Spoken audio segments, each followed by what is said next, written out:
Capres-Cawapres Anies Baswedan, Muhaimin Iskandar, serta partai pengusungnya mulai mencetuskan kritik penolakan terhadap pemindahan ibu kota Nusantara. Anies menyebut pemindahan IKN akan menimbulkan ketimpangan baru, sementara Presiden Jokowi membantah dengan adanya IKN ketimpangan akan terhapuskan.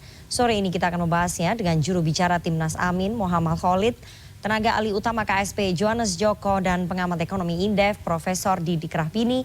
Selamat sore Bapak-Bapak. Selamat sore Mbak Nana, Selamat sore, Didi, Mas Khalid. Waalaikumsalam. Saya mau ke Mas Khalid terlebih dahulu. Waalaikumsalam. Mas Khalid, Ya. Paslon Anies Ya, Muhaimin dan partai Anda PKS ya sebagai pengusung belakangan tiba-tiba getol menolak pemindahan IKN. Apa alasannya ya? Pertama bukan belakangan Mbak Rifana. Buat PKS ini adalah penegasan sikap dari Partai Keadilan Sejahtera pada waktu pembahasan RUU IKN. PKS menjadi partai yang komitmen dan tegas menyatakan penolakannya terhadap disahkannya RUU IKN. Tentu kita membahasnya memiliki argumen bahwa permasalahan IKN ini baik secara formil maupun material itu bermasalah. Itu pertama. Terus yang kedua, kami memiliki pandangan bahwa Jakarta itu masih layak sebagai ibu kota negara. Tapi jangan disalahpahami bahwa kita menolak adanya pembangunan di Nusantara.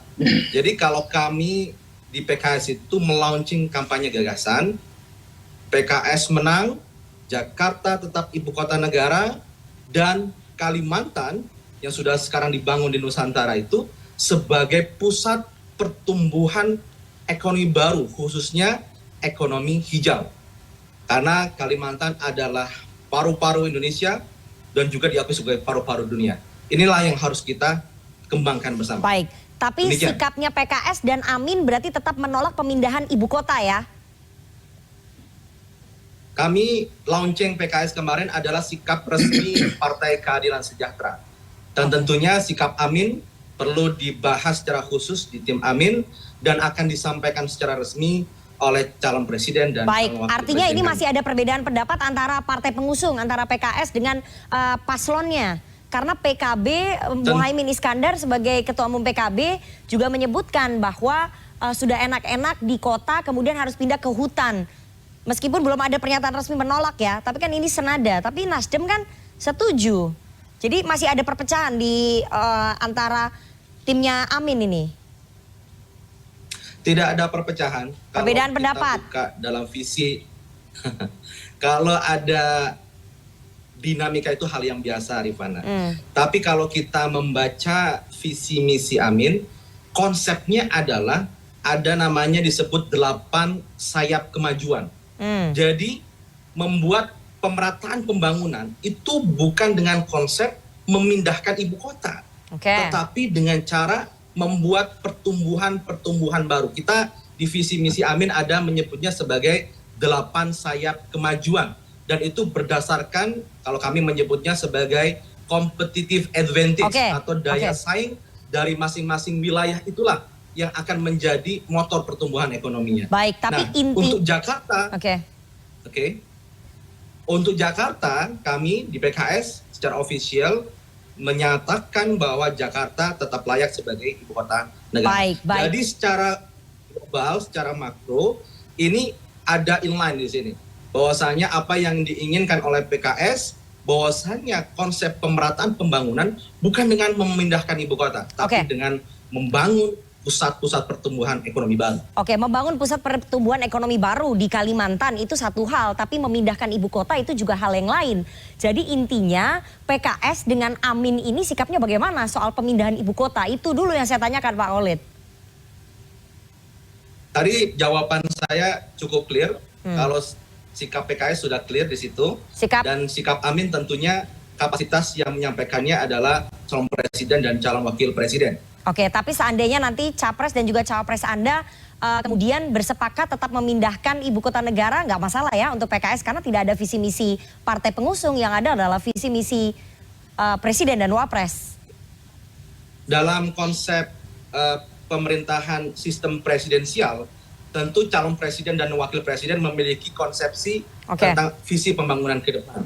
Dan partai politik sebagai partai pengusung tentu kita berharap visi misi yang kita sampaikan itu juga diakomodir dan akan diperjuangkan oleh calon presiden dan calon wakil presiden kita yang kita dukung.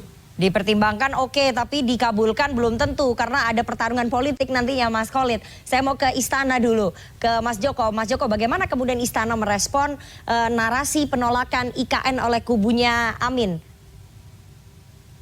Iya, kalau kami melihatnya begini, Mbak. Yang namanya statement politik, pernyataan politik, janji politik, itu kan sesuatu yang wajar lah ya di tahun politik seperti ini begitu. Tetapi kalau kami lebih ingin memberikan pencerahan kepada publik begitu Mbak Nana, agar kenapa sih sebenarnya kita harus lihat gitu loh terkait masalah IKN. Tadi kalau dari Mas Khalid bilang bahwa Jakarta ini masih oke untuk ibu kota. Satu aja lah kita lihat dari aspek demografi yang berimbas kepada ekologi. Jakarta ini jumlah penduduknya itu 10,6 juta jiwa.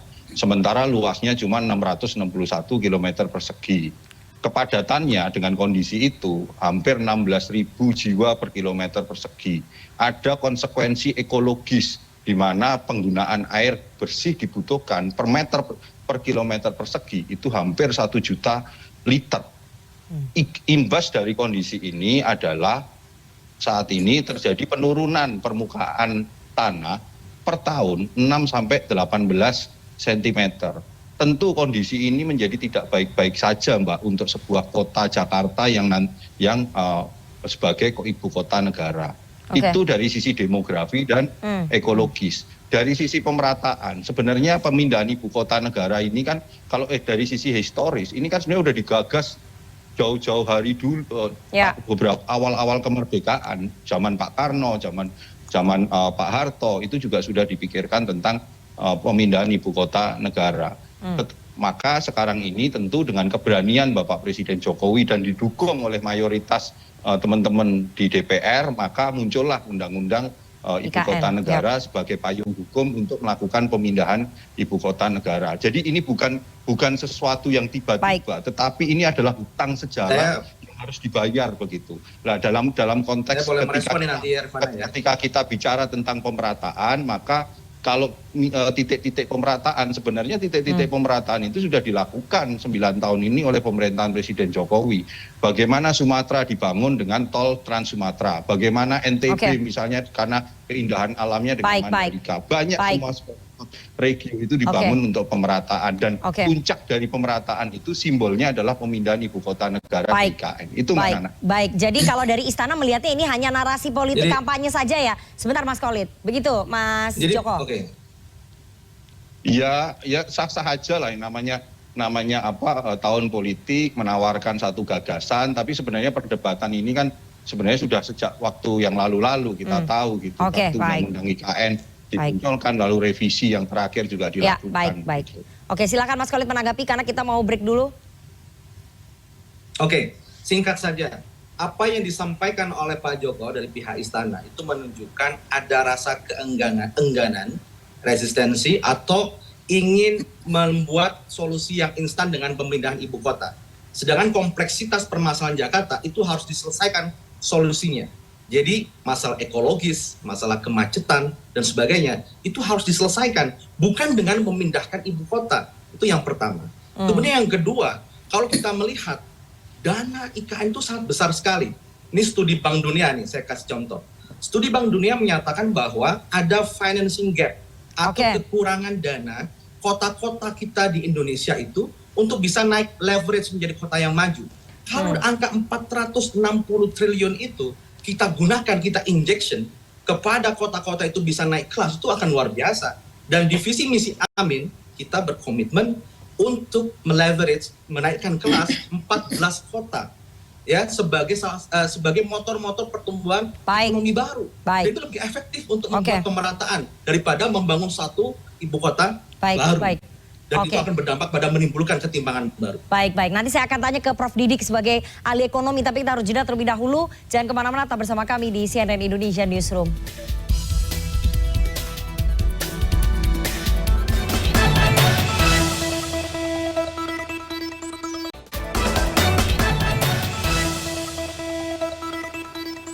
Terima kasih Anda masih bersama kami di CNN Indonesia Newsroom dan kita akan lanjutkan dialog kita pada sore hari ini. Jika Amin menang, IKN tinggal kenangan. Bersama dengan para narasumber, saya mau ke Prof. Didi dulu ya. Prof. Didi, apakah kemudian narasi penolakan IKN yang disampaikan oleh Timnas Amin bahwa ini akan menimbulkan ketimpangan baru atau justru seperti yang disampaikan oleh Pak Jokowi dengan adanya pemindahan IKN ini akan menghapuskan ketimpangan? Bagaimana kemudian dari sisi ekonomi melihatnya? Saya kira narasi PKS itu narasi demokratis ya. Yang saya kira perlu, penting dan baik ya. Tapi kan telat ya, dan juga tidak terlalu kuat karena sendiri. Ya. Dan kemudian diputuskan kebijakan IKN ini tiba-tiba saja muncul dari presiden dan lebih sebagai kemauan pribadi ya. Tapi sah karena dilegalkan dengan undang-undang yang ya dipaksakan dengan suasana itu. Jadi prosesnya ini kritis, ya proses kritik dari civil society itu tidak didengar ya, sehingga ini seperti malah praktek kebijakan tapi sah ya. Coba kebijakan ini sah karena undang-undangnya, tapi malah praktek. Kenapa malah praktek? Kebijakan juga tiba-tiba datang dari mulut presiden ya. Ada 10 tahap kebijakan kalau mau benar atau diringkas jadi 5 ya. Mulai dari identifikasi ya, kemudian disampaikan ke publik, mengumumkan informasi ya, menjelaskan secara rasional ya, itu kebijakan based on evidence based policy. Ini enggak, ini main tunjuk saja ya. Itu sudah mengevaluasi kebijakan yang lalu, mungkin kunjungan ke negara lain, mengundang negara lain yang sudah gagal maupun berhasil, bikin alternatif, itu ada 10, ini enggak, langsung putuskan IKN. Lah itu kan, ini kan ya menurut kita yang di akademik nggak benar. Pak Harto saja kalau dia mau bikin kebijakan hanya profesor-profesornya. Nah ini sejak awal sudah salah, sehingga kebijakan ini tuh dari awal sudah ada proses proses dari civil society dan akademik yang menolak. Proses harus dijalankan dengan baik, tetapi check and balances tidak datang, tidak keluar ya. Sehingga ini diputuskan dalam suasana yang tidak demokratis ya, dan superior monolitik ya. Jadi Presiden Jokowi kan kuat, udah begitu tunjuk, udah yes man semua ya. Yes man semua dan jalan. Akhirnya ya banyak kelemahannya, di bawah batubara, di atas di atas matahari ya. Mau selesai Agustus ini, tapi berapa persen ya nggak? Masih lamat-lamat. Kemudian serampangan, ini kebijakan yang serampangan. Nah, itu dihasilkan dari kebijakan yang tidak ada evidence. Kenapa? Karena tidak demokratis. Jadi ini akan bermasalah. Saya tahu bahwa argumen untuk pindah itu argumennya banyak dan bagus. Tapi kalau dijalankan dengan tidak benar jadi salah. Baik Pak Didi, tapi kan tadi Anda katakan ya bahwa narasinya PKS ini boleh-boleh saja bahwa ini narasi kritis demokratis, tapi terlambat dan sendiri. Jadi terlambatnya itu kenapa? Karena baru sekarang digaungkan menjadi narasi kampanye? Ya itu sama dengan Bu Mega, Gunawan Muhammad menangis-nangis, itu terlambat. Jadi saya pernah mengundang, kita diskusi di situ CNN, ada Muhaimin pada periode pertama. Waduh, ini kok tidak ada check and balances ya? Yang mengkritik itu cuma satu orang, namanya Faisal Basri. Jadi parlemennya itu bungkam, ya, check and balances tidak dijalankan. Itu keputusan ini hasil dari kebijakan yang superior, monolitik, cenderung otoriter. Beberapa tahun yang lalu. Hasilnya seperti ini. Ya, seorang yang intelektual pun seperti Sri Mulyani nggak ngomong apa-apa. Ya memang tidak bisa, tetapi harus didengar di luar. Saya ulangi, Pak Harto pun kalau bikin kebijakan seperti ini, dia dengerin itu profesor-profesornya. Ini enggak, profesornya disuruh. Saya disuruh, mau ke... Ngikutin aja maunya, tidak berdasarkan base evidence, tidak seperti itu. Saya beri kesempatan ke Istana untuk merespon, silakan. Mas Joko? Ya, yang disampaikan Prof. Didi itu kan kalau perspektifnya melihat seolah-olah antara satu pemerintahan sebelumnya dengan pemerintahan sebelumnya adalah ada sebuah kebijakan yang berjalan sendiri-sendiri terputus begitu kan. Sebenarnya kalau kita mau lihat di Bappenas itu kebijakan terkait masalah pemindahan IKN, kajian-kajiannya itu udah banyak dan terus-menerus dikaji secara kontinu keberlanjutan. Hanya tinggal masalah siapa yang berani mengambil keputusan politik untuk mendorong pemindahan itu. Karena konsekuensi dari mengambil keputusan politik untuk mengajukan pemindahan IKN itu banyak sekali turunan-turunannya menjadi tidak populer. Itulah keberanian menurut saya yang diambil oleh Bapak Presiden Jokowi pada momentum yang tepat dan diambil dalam situasi-situasi ketika dukungan-dukungan politiknya cukup kuat. Begitu Mbak Nana. Mas, kebijakan membuat pembangkit nuklir nggak bisa dipusat-pusat saja. Itu biayanya, prosesnya beda, Prof. Kalau jangan lompat. Ini masalah IKN lalu tiba-tiba pembangkit nuklir. Kajian pemindahan ibu kota negara terlalu ekstrim menurut saya. Kajian pemindahan ibu kota negara itu sudah digagas tahun 57 pada saat pemerintahan Presiden Soekarno. Pada saat sudah ada kepresnya ketika pada zaman Presiden Soeharto untuk pindah ke Jonggol. Baik. Mas, coba Pak Joko ini ya izin Prof. Didi Rifana. Pak Joko ini sudah baca naskah akademiknya nggak yang sangat kacau balau itu? Baca naskah akademik IKN. Bagaimana proses pembahasannya dengan sangat super kilat itu? Pak Jokowi itu baca 2 lembar, baca 5 lembar itu nggak mampu. Bisanya 1 lembar aja. Tapi sebenarnya prosesnya harus demokratis itu. Ini tidak demokratis. Bu Mega teriak-teriak itu terlambat. Gunawan menangis-nangis terlambat. Denny Sergar kritik-kritik terlambat. Mestinya sejak dulu sehingga Mbak Rifana, saya minta dikembalikan lagi ini fokus dulu Prof ke soal IKN nih. Ketika tidak punya argumen, ketika tidak memahami prosesnya, lalu menjudge, lalu temanya melari kemana-mana. Oke, sebentar Bapak-bapak, silakan Prof. Kebijakan publik itu tidak boleh dilepaskan dari konteks politiknya. Kalau dia dihasilkan dari proses yang otoriter, hasilnya lain. Saya jelaskan tadi, kebijakan tentang pemindahan ibu kota negara, kajiannya itu sudah berjalan dari satu pemerintahan ke pemerintahan terus-menerus.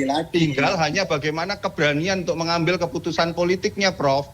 Pada titik itulah Presiden Jokowi berani, begitu loh. Iya, ada di laci. Proses kebijakannya, justru karena ada di laci justru ada di laci dan memang sudah selama ini tempatnya sih bukan berani ditarik dan itulah diputuskan. Itu bukan berani, serampangan, Mas. Itu serampangan, bukan berani. Ya itu kan perspektifnya Prof Didi. Banyak juga ahli-ahli yang tidak sepakat dengan statementnya Prof Didi itu. Oke, saya mau ke jubir Timnas Amin dulu ya, Mas Khalid. Ini dikritisi keras sebetulnya soal prosesnya. Kita tahu bahwa PKS salah satunya fraksi di DPR yang pada saat itu memang menolak ya pemindahan IKN. Tapi kan masih sudah menjadi bubur, ini sudah disahkan dalam undang-undang. Jadi bagaimana kemudian nanti untuk membatalkannya kalau paslon Anda menang? Mendelay begitu ya? Bisa, prosesnya itu sangat bisa dilakukan. Presiden Joko Widodo di visi misinya nggak ada tuh omnibus law. Tiba-tiba dia datang dengan omnibus law dan dia merubah 70 sekian undang-undang. Itu bisa dilakukan. Jadi proses pembuatan undang-undang di era pemerintahan yang kedua Presiden Joko Widodo itu tidak demokratis seperti apa yang disampaikan oleh Prof Didi tadi. Sama ketika kita membaca mulai dari naskah akademik IKN, kemudian dari draft RUU IKN, bahkan RUU IKN habis diketok lagi, dibahas lagi gitu. Memang ada ketergesa-gesaan di sana. Mirip dengan apa yang dilakukan pada saat pembahasan Omnibus Law. Jadi yang dilakukan oleh PKS adalah menegaskan sikap apa yang sudah kita perjuangkan. Saat ini kami menegaskan kembali komitmen perjuangan kami. Jadi kalau paslon Anda, paslon nomor urut 1 Amin ini menang, maka akan ada revisi undang-undang IKN begitu untuk membatalkannya atau untuk mendelay, karena beberapa waktu yang lalu saya dialog dengan jubir yang lain mengatakan karena sudah jadi undang-undang jadi kita delay saja, nanti lihat bagaimana beban APBN-nya. Pertama yang bisa saya jawab adalah sikap PKS sudah clear di sini sebagai pengusung partai pengusung Amin. Kemudian terkait sikap Amin, tentu kita harus menghormati mekanisme dalam koalisi. Sehingga di sini kita akan berkomunikasi secara khusus kepada partai koalisi dan kepada capres dan cawapres. Terakhir Mas Joko, apakah kemudian Istana punya kekhawatiran kalau misalnya nanti paslon Amin ini menang, maka proyek IKN ini akan terdelay atau mungkin bisa revisi undang-undang IKN dilakukan? Ya masalah revisi undang-undang atau enggak itu kan wilayahnya di DPR. Yeah. Dan sekarang bagaimana komposisi DPR ke depannya sekarang ini kan sedang diperjuangkan oleh Mas Kole dan teman-teman partai yang lain dalam kompetisi pemilu 2024. Ya kita tunggu saja begitu Mbak. Kami kalau dari eksekutif kita hanya menjalankan undang-undang. Tapi nggak khawatir ya kalau misalnya nanti siapapun pelanjutnya Pak Jokowi, misalnya begitu yang menang paslon Amin tidak akan melanjutkan. Kita prinsipnya sepakat bahwa semua pasti ingin memberikan yang terbaik bagi Pertiwi. Baik. Saya koreksi sedikit Rifana, Ya. Jadi apa yang dilakukan oleh PKS dan Amin sekalipun itu adalah bukan menutup atau tidak melanjutkan sama sekali. Tapi kalau kami di PKS kita tetap ingin ibu kota ada di Jakarta dan Kalimantan sebagai pusat pertumbuhan ekonomi baru. Baik. Kita bangun, kita majukan sehingga lapangan kerja tercipta, ekologi tetap terjaga. Itu yang harus difahami. Oke, Prof Didi, kalau melihat dari usulan PKS dan Timnas Amin begitu ya, bahwa ibu kota tetap di Jakarta tapi Kalimantan pertumbuhan ekonominya dibangun menjadi pusat pertumbuhan ekonomi. Ini bagaimana? Sama aja dengan IKN atau bagaimana, Prof? Kan topiknya tentang IKN, saya tidak punya pendapat tentang PKS. Termasuk juga mengomentari IKN udah telat, kritiknya sudah terlalu banyak, tanggapannya tidak ada. Itu menandakan situasi situasi politiknya itu tidak visible. Bahkan mau 3 periode itu kan untuk meneruskan IKN ini tidak pantas. Baik, tapi ini penolakan begini akan seorang presiden yang sudah membuat kebijakan udah teruskan siapa yang akan melanjutkan, apakah itu satu partai atau partai oposisi, sudah itu rakyat akan menilai, nggak usah cawe-cawe lagi. Baik. Terakhir Prof Didik, dengan adanya narasi penolakan ini akan berpengaruh nggak terhadap keinginan investor untuk menginvest gitu? Nanti PKS mungkin yang di Kalimantan tidak akan pilih, tetapi yang oposisi akan milih PKS. Biasa dalam demokrasi biasa. Nanti yang dia menganggap ini kebijakan yang sembrono ya sejalan dan PKS akan memilih. Di Kalimantan sudah dapat rezeki, mungkin dia tidak akan, itu biasa saja dalam politik. Tapi sebenarnya saya tidak menghitung itu. Yang saya hitung adalah bagaimana kebijakan publik itu konteks politiknya harus demokratis ya. Ini kan konteksnya kan ada 3 periode, ada otoriter seperti kata Bu Mega yang telat itu, nangis-nangis kayak Gunawan Muhammad, nggak bisa. Saya ingatkan, politisi kalau sudah masuk ke dalam politik kekuasaan, nggak boleh dipuji-puji, karena ketika dia masuk, behaviornya berubah. Ya 80%, 19% sudah jadi bandit. Siapa yang menjadikan dia negarawan? Itu check and balances, rule of law, enggak demokrasi. Kalau dia menceng-menceng itu jadi bandit semua politik itu. Harus ada kontrol. Nah, sementara yang seperti KSP bekerja aja seperti birokrasi, tidak usah memuji-muji sebab nanti enggak kita bukan memuji-muji. Saya ingin memberikan catatan, kita harus mendidik waktu kita udah habis nih. Kita dengan bahasa-bahasa yang lebih beradab. Bukan masalah bagaimana kita ngomong-ngomong tentang bandit. Bahwa politik itu kalau dikritik yang Prof katakan itu tidak mendidik, Prof. Bagaimana kita mendidik publik untuk melihat pimpinan kita sebagai bandit. Teori bandit itu Anda tidak kenal. Itu yang mencetuskan pemenang Nobel dalam bidang ekonomi politik. Anda jarang baca. Teori bandit itu yang menjelaskan adalah pemenang Nobel dalam bidang ekonomi. Saya pikir cukup, Mbak Nana. Baik. Nah, itu bandit semua kalau tidak dikontrol oleh rule of law and balances. Sayang sekali Bapak-bapak, waktu kita sudah habis nih. Iya, sayang sekali waktu kita sudah habis. Nanti saya akan buka mungkin ya pembahasan dialog soal IKN ini dan juga kebijakan kebijakan Pak Jokowi mungkin yang prosesnya bisa dikritisi. Ya, terima kasih sekali 3 orang narasumber yang sudah bergabung pada sore hari ini. Saya selalu Bapak-bapak. Terima kasih. Waalaikumsalam.